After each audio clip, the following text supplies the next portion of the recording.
Hello dear friend, this is Ashish Charles. Today we are going to discuss previous year first year questions paper. Last year के question paper है for BSc first year students. Physical chemistry का ये question paper है जो हम BSc first year के लिए ये वीडियो बनाने वाले हैं. और ये last year BSc first year का क्वेश्चन पेपर हम आज आपको फिजिकल केमिस्ट्री का सॉल्व करके दिखाने वाले हैं. तो यहाँ पर फर्स्ट पार्ट में हमने यहाँ पे 14 क्वेश्चंस आपके लिए लिखे हैं. तो मैं आपको यहाँ से स्टार्ट करने वाला हूँ क्योंकि मैं इसे समझाता रहूँगा, बताता रहूँगा, मिटाता रहूँगा और बाकी ऊपर वाले क्वेश्चंस के लिए हमारे पास स्पेस भी होता चला जाएगा और फिर हम उसे क्लियर करते चले जाएंगे. तो आओ सीखें. काफ़ी दिनों बाद हमारी वीडियो बन रही है तो आओ सीखें. The unit of surface tension in CGS and SI unit respectively. तो आपके पास जब कभी भी सरफेस टेंशन की यूनिट पूछी जाती है तो सरफेस टेंशन की यूनिट मैं आपको बता दूं कि क्या क्या होती है. डाइन पर सेंटीमीटर एक यूनिट, और अगर जूल पर मीटर, जूल के रिस्पेक्ट में देखें तो जूल पर metre square, joule upon metre square है, या जूल मीटर इनवर्स एक यूनिट ये, एक यूनिट ये. और न्यूटन वाले टर्म में अगर पूछा जाता है तो न्यूटन पर मीटर होती है. तो इसके हिसाब से अगर हम ऑप्शन देखें तो डाइन पर सेंटीमीटर तो है ऑप्शन में, लेकिन न्यूटन पर मीटर स्क्वायर है जबकि हमारी न्यूटन पर मीटर होती है. तो ये वाला तो ऑप्शन गया. दूसरा है बी वाला option, dine per centimetre square. ये तो वैसे ही चला गया क्योंकि डाइन पर सेंटीमीटर होती है. डाइन पर सेंटीमीटर जूल पर मीटर स्क्वायर. तो third C is the correct answer. तो आप पॉज करके स्क्रीनशॉट ले लें इस 14th नंबर के क्वेश्चन का. फिर ये 50 क्वेश्चंस हैं, हम उसके नेक्स्ट पार्ट्स में क्लियर करते चले जाएंगे. तो आप पॉज करके स्क्रीनशॉट ले लें. फिर मैं इसे मिटा करके आप लोगों के लिए ऊपर वाले क्वेश्चंस के लिए हम आप स्पेस बनाते चले जाएंगे ताकि हम एक्सप्लेनेशन दे पाएँ इजीली. अभी नहीं तो ऐसा लग रहा होगा खिचड़ी सी बनी हुई है. When the temperature increase surface tension decreases. तो क्या होता है कि जब सरफेस टेंशन में टेम्परेचर बढ़ाया जाता है तो सरफेस टेंशन पर क्या इफेक्ट पड़ता है. सरफेस टेंशन मैं आपको बता दूं कि सरफेस टेंशन एक्चुअली कहते किसे हैं कि अगर ये कोई लिक्विड की प्रॉपर्टी होती है, जनरली अगर ये कोई लिक्विड भरा हुआ है तो लिक्विड पे दो टाइप के मॉलिक्यूल होते हैं. एक तो ये वाले जो अंदर की तरफ रहते हैं जिस पे चारों तरफ से फोर्स लगता है, इसे ए टाइप के मॉलिक्यूल. और दूसरे टाइप के पार्टिकल होते हैं जो कहाँ पर प्रेजेंट होते हैं, लेयर पर, और इस पर तीन ही तरफ से फोर्स ऑफ अट्रैक्शन लगता है. और जब क्योंकि इसमें तीन ही तरफ से फोर्स ऑफ अट्रैक्शन लग रहा है तो इसकी हाइट में थोड़ा सा चेंज आ जाता है. पहले इतनी हाइट थी H1 और इसमें नीचे की तरफ खींचने की वजह से थोड़ी सी हाइट में चेंज आ जाएगा, H2 इसकी हाइट हो जाएगी. तो आपके पास ये जो हाइट में कमी आती है तो एक टेंजेंशियल फोर्स जो बी टाइप के पार्टिकल जो सरफेस पर है उन्हें नीचे की तरफ खींचा जाता है ए टाइप के पार्टिकल के द्वारा. वो आपका सरफेस टेंशन कहलाता है. वो आपका सरफेस टेंशन कहलाता है. तो सरफेस टेंशन की यूनिट से रिलेटेड मैंने आपको एक क्वेश्चन ये बताया. सरफेस टेंशन से ही रिलेटेड क्वेश्चन ये है कि सरफेस टेंशन में टेम्परेचर बढ़ाने पर टेम्परेचर बढ़ाने पर सरफेस टेंशन डिक्रीज करता है. दूसरा ये क्वेश्चन विस्कोसिटी के लिए भी पूछा जाता तो विस्कोसिटी भी डिक्रीज करती, क्योंकि अगर ये लिक्विड है तो मैं इसे टेम्परेचर बढ़ाऊंगा तो इसका ये जो वॉल्यूम है ये क्या होता चला जाएगा, बढ़ता चला जाएगा. तो जो टेंशन नीचे से लग रही थी पार्टिकल के द्वारा वो ख़त्म हो जाएगी, इसलिए सरफेस टेंशन कम हो जाता है. पॉज करके स्क्रीनशॉट ले लें. सरफेस टेंशन डिक्रीज करता है. अगर यही क्वेश्चन विस्कोसिटी के लिए पूछा जाता तो टेम्परेचर बढ़ाने पर विस्कोसिटी भी डिक्रीज करती है. इस बात का ध्यान रखेंगे. Next, which property of liquid decreases with increase in temperature. Temperature बढ़ाने के साथ साथ कौन सी प्रॉपर्टी में इंक्रीमेंट होता है. तो टेम्परेचर बढ़ाने पर सरफेस टेंशन तो डिक्रीज करता है, ये ऑप्शन तो नहीं हो सकता. टेम्परेचर बढ़ाने पर विस्कोसिटी भी डिक्रीज करती है. वो कह रहा है ऐसी कौन सी प्रॉपर्टी है जो इंक्रीज करती है, या नन, कोई भी ऑप्शन नहीं है, या एक वेपर प्रेशर इसने पहला ऑप्शन दिया हुआ है. तो क्या होता है कि जब आप टेम्परेचर बढ़ाते हो तो वेपर बनती है और वेपर के द्वारा जो प्रेशर लगता है that is called vapour pressure. James Watt ने यही देख करके भाप के इंजन का आविष्कार कर लिया था. और इतनी ताकत होती है भाप में कि आपके पास इतनी बड़ी बड़ी रेलवे ट्रेन्स भी चलाई जा सकती हैं और चलाई जाती हैं. उसे वेपर प्रेशर कह रहे हैं, नहीं और कुछ नहीं तो मोमो तो बन ही जाते हैं. तो जैसे जैसे टेम्परेचर बढ़ाएंगे वेपर बढ़ेगा तो उसका प्रेशर भी बढ़ेगा. तो टेम्परेचर बढ़ाने पर वेपर प्रेशर बढ़ता है. पॉज करके स्क्रीनशॉट ले लें इस क्वेश्चन के लिए. वैसे तो शुरुआत में भी ले लिए होंगे आप लोगों ने. नेक्स्ट आगे बढ़ जाते हैं. नेक्स्ट क्वेश्चन की बात करते हैं. The rise of a liquid in a capillary tube is due to. Capillary tube के लिए एक एक्सपेरिमेंट किया जाता है कि कैपिलरी एक पतली सी एक ग्लास की एक ट्यूब होती है जिसमें आपने कोई लिक्विड भर दिया. तो वो कह रहा है कि कैपिलरी ट्यूब में क्या होता है कि ये जो हाइट है ये धीरे धीरे अपने आप ही बढ़ने लगती है. तो इसका कारण जो होता है वो सरफेस टेंशन होता है. नीचे की तरफ एक फोर्स लगता है और उसके क्रिया प्रतिक्रिया के नियम न्यूटन सेकंड लॉ से आपके पास एक फोर्स नीचे तो एक फोर्स ऊपर लगता है, जिसकी वजह से सरफेस टेंशन की वजह से इसकी हाइट क्या होने लग जाती है, बढ़ने लग जाती है। तो किसी कैपिलरी ट्यूब में लिक्विड की हाइट में बढ़ोतरी होने का कारण सरफेस टेंशन होता है। ये 11 नंबर का क्वेश्चन भी हो गया हमारा। नेक्स्ट अब आगे देखते हैं, आओ साथ में बने रहें, सीखें।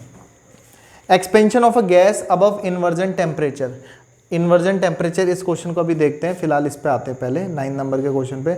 Which of the following gases has the maximum value of VRMS।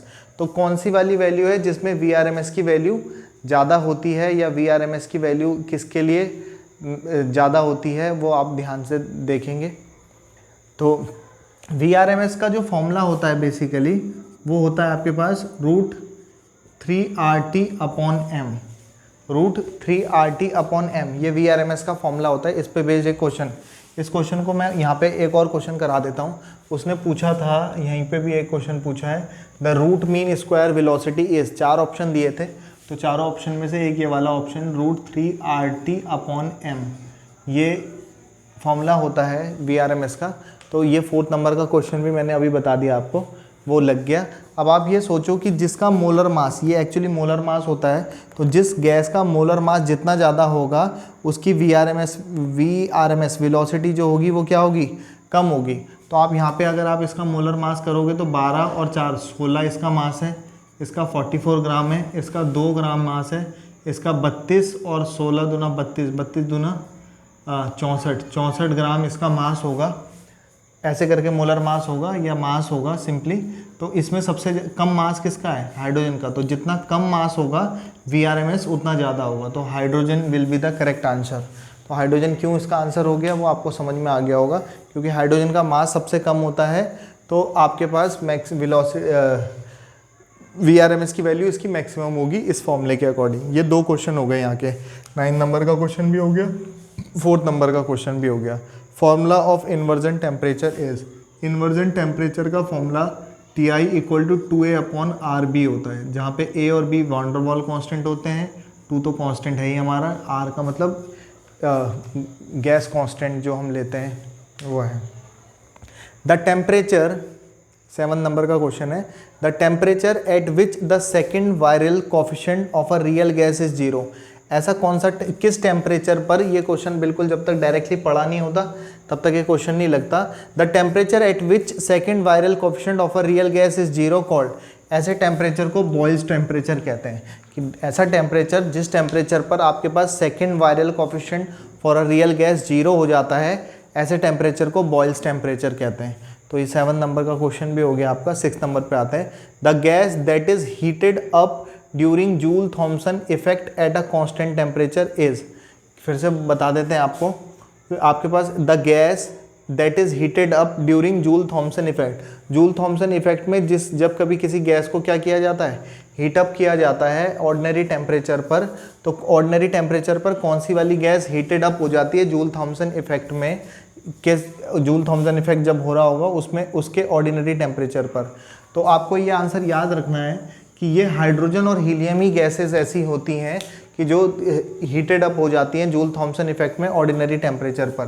तो हाइड्रोजन और हीलियम ये 2 गैसेस हैं, तो इसके चारों ऑप्शन के according answer will be hydrogen. Hydrogen will be the correct answer. तो डायरेक्ट याद रखोगे आप, ऐसी हाइड्रोजन गैस होती है जिसे हीट अप किया जाता है ड्यूरिंग जूल थॉमसन इफेक्ट में ऑर्डिनरी टेम्परेचर पर, तो वो आपकी कौन सी गैस होती है, हाइड्रोजन और हीलियम गैस होती है। फिर 5th नंबर का question, the gas which can be liquefied under high pressure at 40 degree centigrade temperature. ऐसी गैस जिसको लिक्विफाई किया जा सकता है हाई प्रेशर दे करके 40 डिग्री सेंटीग्रेड टेम्परेचर पर। 40 डिग्री सेंटीग्रेड पर आप उस पर हाई प्रेशर लगा रहे हो तो गैस का लिक्विफिकेशन किया जा सकता है बड़े आराम से, आपको पता ही है, यही हेनरी लॉ भी कहता है। तो आपके पास गैस का लिक्विफिकेशन करना है तो कौन सी गैस का लिक्विफिकेशन ईजिली हो जाएगा, इन चारों में से कौन सी गैस का कौन सी वाली गैस का लिक्विफिकेशन आसानी से हो जाएगा। तो आपके पास आपको ये याद रखना है कि क्लोरीन, अमोनिया, CO2 और SO2 ये 4 गैसेस ऐसी हैं जनरली जिनका हाई प्रेशर दे करके गैस का लिक्विफिकेशन आसानी से हो जाता है और नाइट्रोजन, हाइड्रोजन और ऑक्सीजन का जो वो होता है लिक्विफिकेशन, वो आसानी से नहीं हो पाता। ये इसके रियल गैस के कर्व वगैरह से बात समझ में आती है। तो अमोनिया का इजीली हो जाएगा, ammonia will be the correct answer. अब हो सकता है इस क्वेश्चन में वो अमोनिया ऑप्शन में नहीं देता, तो क्लोरीन देता, अमोनिया देता, CO2 देता या SO2 देता। तो आपको ये डायरेक्ट याद रखना है कि ये चारों गैस का हाई प्रेशर पर क्या हो जाता है, लिक्विफिकेशन आसानी से हो जाता है, जबकि नाइट्रोजन, हाइड्रोजन, ऑक्सीजन का ईजिली नहीं हो पाता है। ये वाला क्वेश्चन हो गया। इस वाले क्वेश्चन को अभी हम न्यूमेरिकल 3rd नंबर के क्वेश्चन पे अभी बात कर रहे हैं। Van der Waals gas equation is, तो van der Waals gas equation को मैं आपको बता दूं, फॉर्मूला होता है P+A/V², V - B = RT।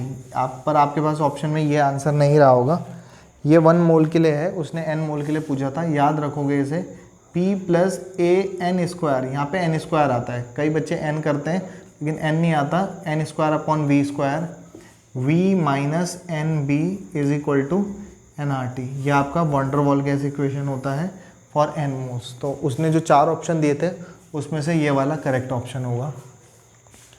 Kinetic energy पर mole of an ideal gas A proportional to temperature, inversely proportional to temperature, independent of temperature और 0 होती है एट 0 डिग्री सेंटीग्रेड टेम्परेचर पर। तो kinetic energy of gas is directly proportional to the temperature, temperature के directly proportional होती है। जितना ज़्यादा आप टेम्परेचर दोगे तो काइनेटिक एनर्जी क्या होगी, उतनी तेज होगी, उतनी जल्दी जल्दी उसमें मूवमेंट होंगे, मोशंस होंगे, और मोशंस होने के साथ जितना टेम्परेचर बढ़ाओगे, ये आपको मैंने क्या पढ़ाया था, काइनेटिक गैस थ्योरी पढ़ाई थी। तो काइनेटिक गैस थ्योरी 5-6 पॉइंट ही पढ़ाए गए थे। उस 5-6 पॉइंट में 5वां पॉइंट था काइनेटिक एनर्जी डायरेक्टली प्रोपोर्शनल होती है एब्सोल्यूट टेम्परेचर के। तो जितना ज़्यादा टेम्परेचर होगा काइनेटिक एनर्जी उतनी ज़्यादा ही होगी।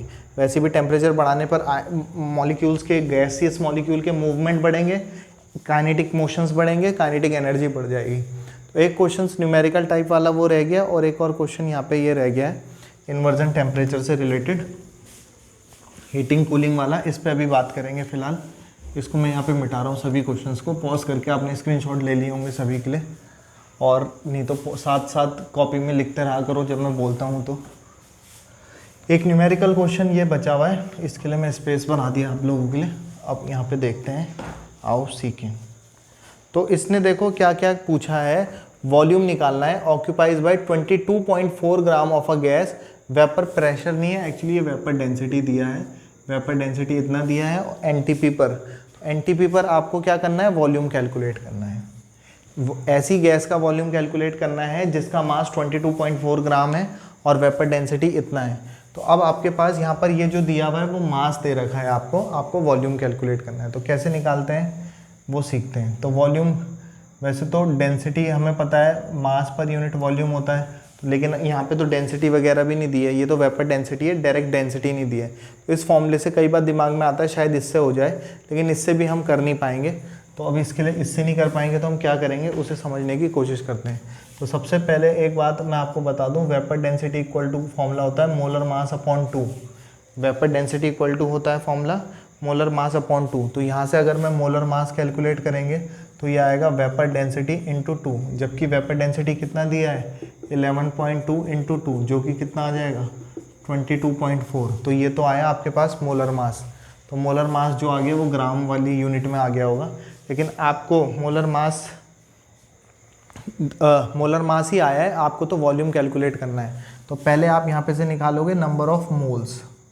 तो नंबर ऑफ मोल्स जब आप कैलकुलेट करोगे तो इसका फॉर्मूला होता है मास अपॉन मोलर मास। तो जो क्वेश्चन के अकॉर्डिंग ये वैल्यू कुछ भी दे सकता था, वो ज़्यादातर कुछ जितने मैंने क्वेश्चन ढूंढे तो 2.4 दिया हुआ था, लेकिन यहाँ पे इतने कितना दे रखा है 22.4 ग्राम। तो मास 22.4 ग्राम है और मोलर मास जो आपने निकाला है वो भी 22.4 आया है। कैलकुलेशन इसलिए बहुत आसान हो जाएगी, अदरवाइज़ ये वैल्यूज़ में कुछ भी चेंज भी कर सकता है। तो फिलहाल तो नंबर ऑफ़ मोल्स कितने आ गए, 1 आ गया। तो नंबर ऑफ़ मोल्स जब 1 आ गया तो यहाँ पे वॉल्यूम का फॉर्मूला होता है, वॉल्यूम का 22.4, एक मोल में इतना लीटर वॉल्यूम होता है। ये मोल कॉन्सेप्ट की क्लास 11 की पहली वाली चैप्टर से हो जाता है, और n मोल्स के लिए इंटू n हो जाएगा। तो 22.4 into number of moles n कितने आए 1, तो volume will be equal to 22.4 litre. 22.4 litre will be the correct answer for this question. तो होप आपको ये क्वेश्चन समझ में आ गए होंगे, और इसको अभी आप यहीं पे कोई प्रॉब्लम होती है तो आप पूछ सकते हो, पॉज करके स्क्रीनशॉट ले लें फिलहाल। सो होप ये सारे 14 क्वेश्चंस आपको समझ में आए होंगे। एक क्वेश्चन एक अटका हुआ है जो 13 नंबर का था, मैं भी जो आपके पास उस चीज़ को बता रहा था, इन्वर्जन टेम्परेचर के ऊपर या नीचे करने पर कूलिंग या हीटिंग होती है। उस टॉपिक को मैं अलग से करवा करके नेक्स्ट वाले पार्ट में उसे कवर कर देंगे। तो होप आपको ये वीडियो समझ में आया होगा। बाकी फ़िलहाल हमारी तरफ से जी लो अपनी ज़िंदगी, नेक्स्ट वीडियो में पियेंगे आप लोगों का खून। Have a good day, goodbye, good night, शुभ रात्रि। बाकी आपको किसी भी चीज़ में किसी भी टॉपिक पे डाउट होता है आप लोग पूछ सकते हो, कमेंट करके बता सकते हो। Have a good day.